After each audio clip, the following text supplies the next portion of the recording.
Halo Bu Retno, ketemu lagi nih Halo di Mbak. edisi yang baru. Kita ngomong-ngomong soal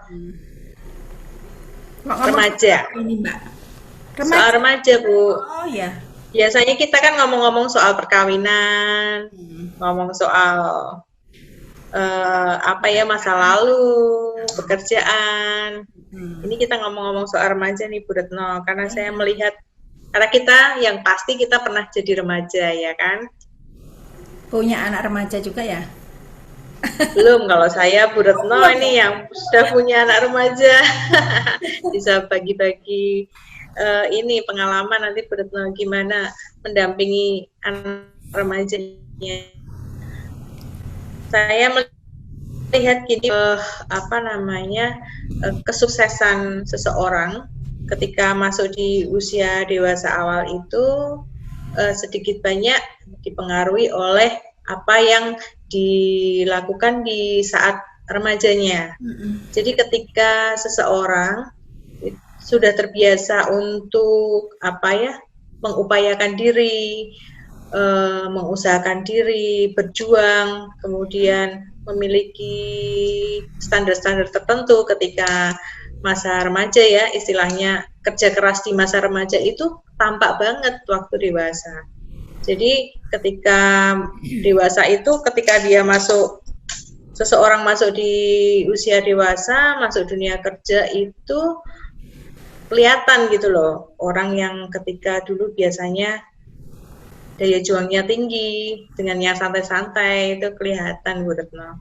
Nah ini saya jadi kepikiran nih untuk kita ngobrol-ngobrol sebentar sembari mengajak para audiens nih untuk terutama remaja untuk menumbuhkan rasa daya juang atau kalau di dalam teori psikologi itu namanya need of achievement, kebutuhan untuk berprestasi gitu Bu Retno.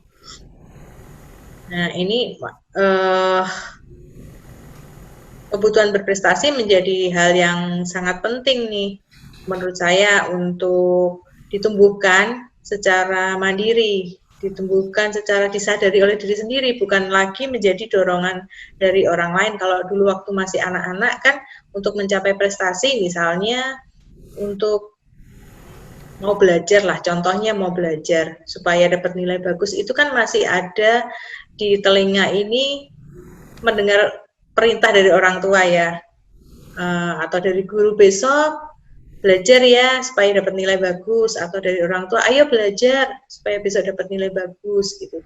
Cuman kan seseorang semakin lama semakin tidak mungkin kan untuk mendengarkan itu terus gitu Bu Retno, apalagi seperti usia remaja kalau masih di mungkin Bu Retno bisa sharing nanti kalau anaknya selalu diomongin belajar ya supaya dapat nilai bagus kan risih juga kan udah tahu. Nah ini semacam itu Bu Retno, bagaimana supaya teman-teman muda ini punya kesadaran sendiri untuk menumbuhkan rasa ingin berprestasi, tidak hanya dalam hal nilai sih menurut saya, tapi dalam hal misalnya pencapaian suatu prestasi akan hobi atau kesukaan atau eh, hal-hal yang positif gitu Bu Retno. Menurut Bu Retno bagaimana Bu kalau melihat atau mungkin sharing nih dari pengalaman mendidik putra putrinya yang sudah melewati fase remaja atau masih dalam remaja atau mungkin dari klien-kliennya Bu Retno atau mungkin dari pandangan sekitar, apakah need of achievement itu menjadi hal yang penting di dalam diri seseorang? Ya. Betul sekali sih apa yang diungkapkan oleh Mbak Monik tadi bahwa eh, ketika orang masuk ke dewasa awal itu akan kelihatan banget orang-orang yang sudah dipupuk sejak remajanya itu mempunyai kebutuhan untuk berprestasi atau mereka yang belum terpupuk kebutuhan untuk berprestasi. Kalau kita ingat Mbak Monik, sebetulnya kita hidup itu seperti seutas benang ya. Artinya dari kita dilahirkan sampai nanti kita sampai meninggal itu adalah suatu proses yang berkesinambungan, tidak ada yang terputus gitu. Sehingga apa yang terjadi di masa kanak-kanak itu akan mempengaruhi di masa remaja. Apa yang terjadi di masa remaja itu nanti akan mempengaruhi bagaimana dia ketika masuk ke dewasa awal, dewasa madya, sampai ke nanti ke masa lansia begitu. Nah, pertanyaan yang Mbak Monik ungkapkan tentang apakah kebutuhan untuk berprestasi itu memang sesuatu hal yang perlu ditumbuhkan ya? Ditumbuhkan Ya. secara mandiri ya. Ya, betul. Menurut saya sangat perlu. Apalagi itu kalau untuk remaja. Jadi kalau kita lihat seperti yang Mbak Mon ungkapkan juga, remaja itu ciri-cirinya adalah sudah tidak mau dia diatur oleh orang tuanya. Inginnya itu apa-apa itu bisa memutuskan sendiri, meskipun mungkin secara kognitif, secara emosi dia belum siap untuk memutuskan sendiri.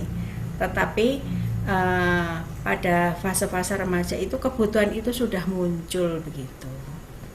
Nah, ini akan lebih baik lagi diimbangi dengan ingin memutuskan sendiri dengan kebutuhan untuk berprestasi. Artinya dia akan mengarahkan dirinya sendiri untuk menjadi seseorang yang selalu memiliki kebutuhan prestasi.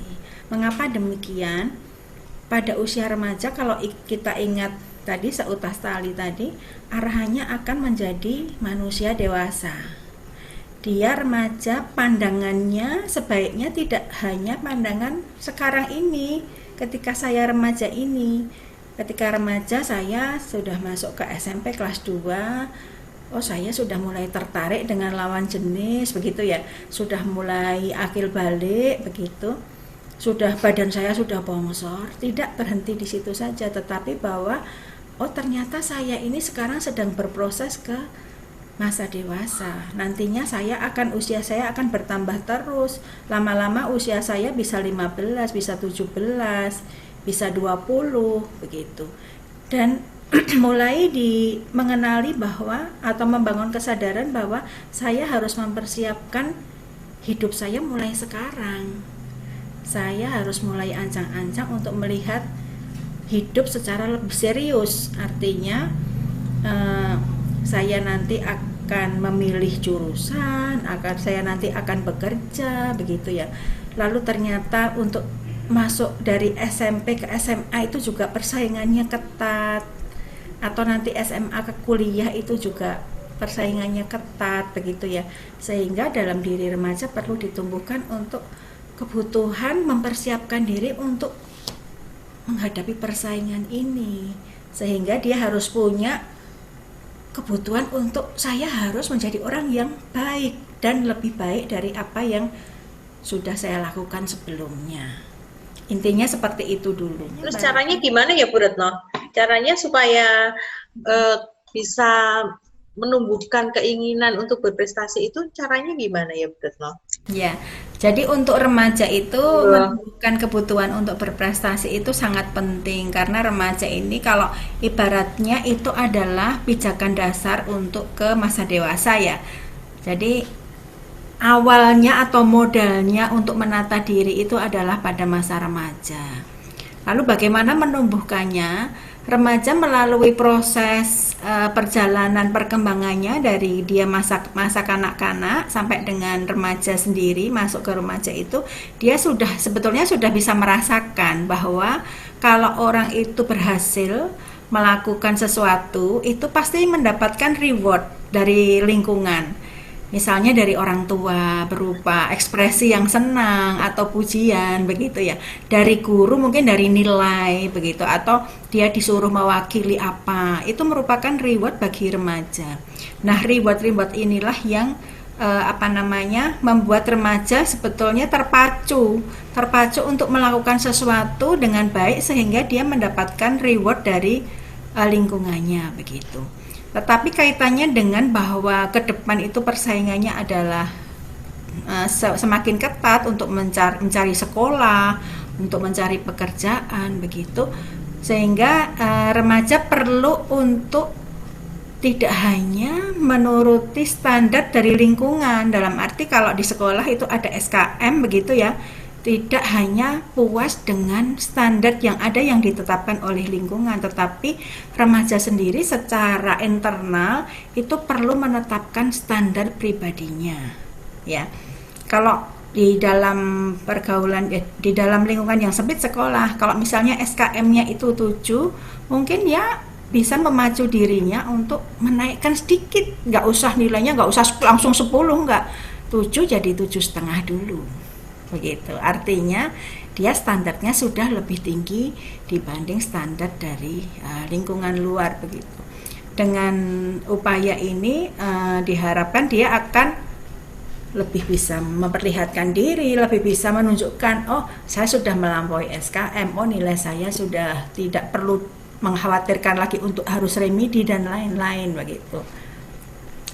Atau juga misalnya di dalam mengembangkan hobi, remaja bisa juga kalau misalnya dia suka main gitar, dia harus punya standar bahwa oh saya ingin menguasai kunci-kunci gitar yang mudah-mudah dulu nih, misalnya misalnya A, C, atau G, misalnya seperti itu ya. 3 dulu, cari lagu yang mudah, lalu kuncinya dengan 3 kunci itu menguasai 1 lagu begitu ya. Nanti setelah itu bisa menaikkan lagi lagu yang kuncinya lebih banyak, atau menguasai kunci-kunci yang sama tapi pada lagu-lagu yang lain begitu. Sehingga dari waktu ke waktu yang namanya pencapaian itu semakin lama itu semakin banyak, semakin tinggi begitu. Oke, Bu Retno, berarti kan untuk menentukan target atau standar itu awalnya caranya dengan melihat standar dari lingkungan ya, seperti apa, kemudian di-match-kan dengan dirinya, kemudian kita bikin standar pribadi, tidak usah muluk-muluk dulu untuk memulai ya.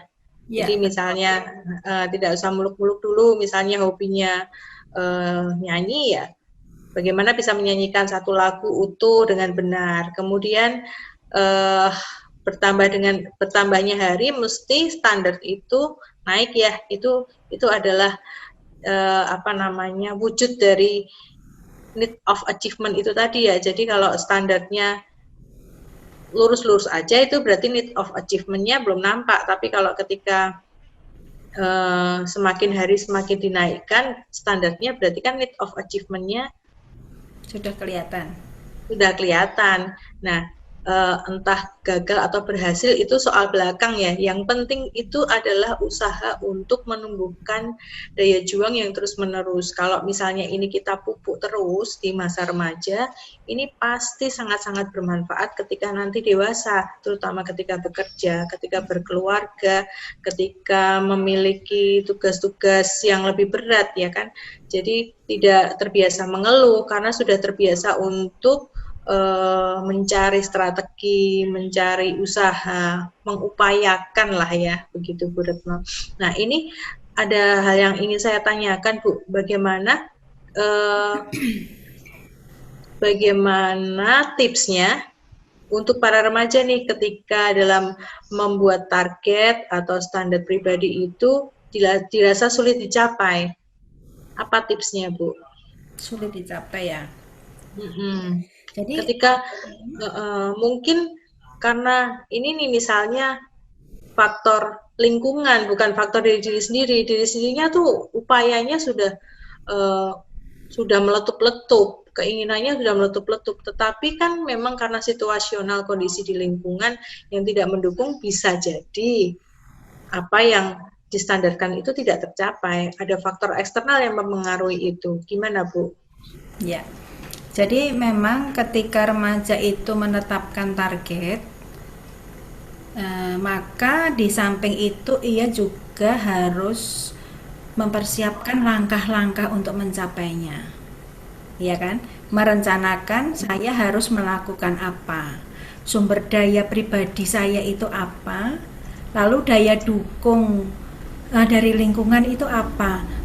Sehingga dia tahu persis ketika dia akan melangkah itu dia sudah mempunyai perencanaan yang cukup matang begitu ya. Misalnya seorang apa namanya siswa yang dia tidak begitu bisa matematika, ini banyak dikeluhkan ya, tidak bisa matematika. Untuk mencapai SKM saja susah. Artinya tidak bisa di atas SKM, dia merasa bahwa SKM itu saja sudah di atas standar pribadinya begitu ya.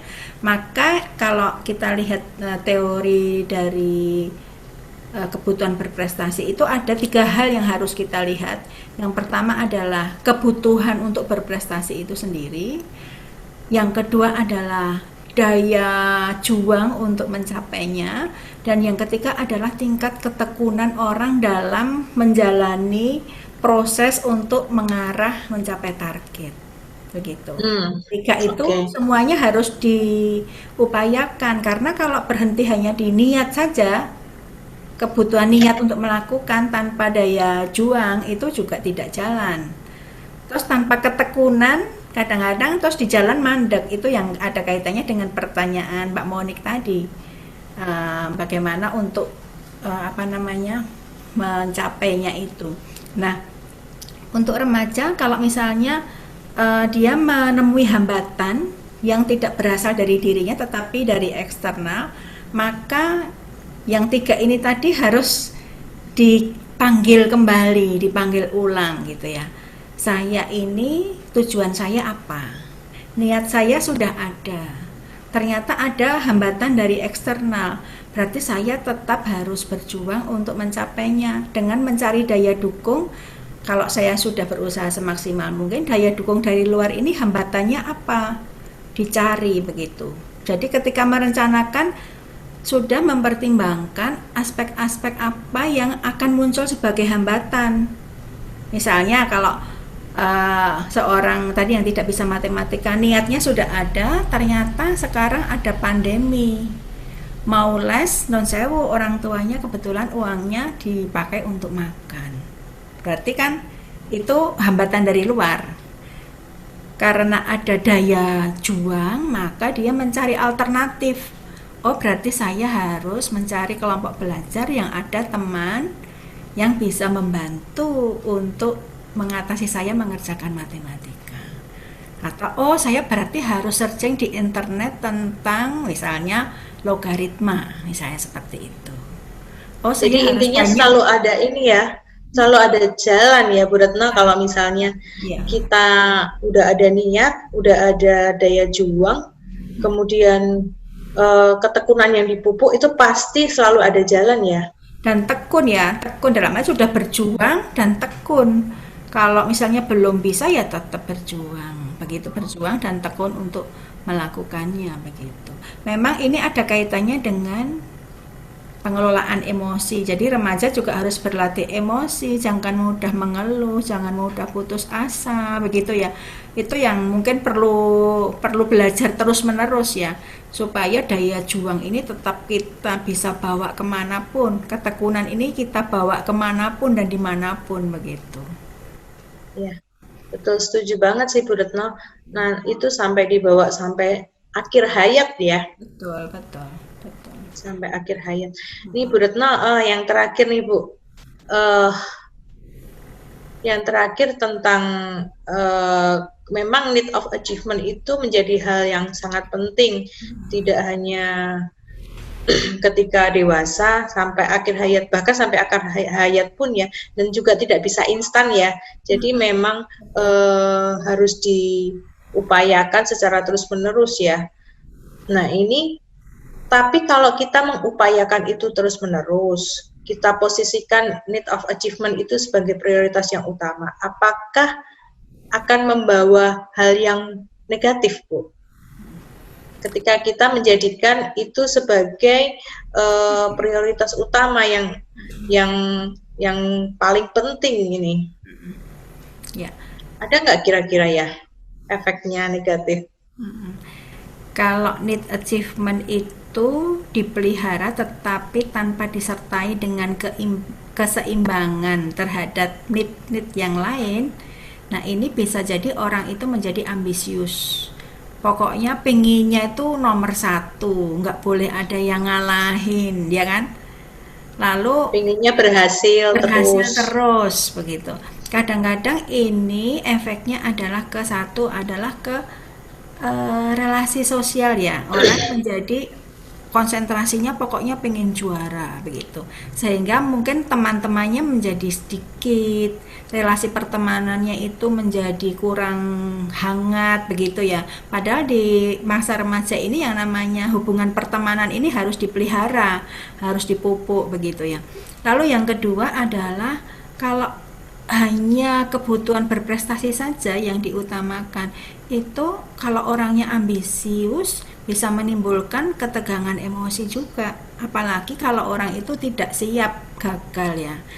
Orang kalau terbiasa juara satu jadi juara dua saja sudah merupakan pukulan yang luar biasa, sehingga orang tetap punya kebutuhan untuk berprestasi, tetapi dia juga harus mempersiapkan diri terhadap situasi yang tidak diinginkan, termasuk mungkin kegagalan begitu.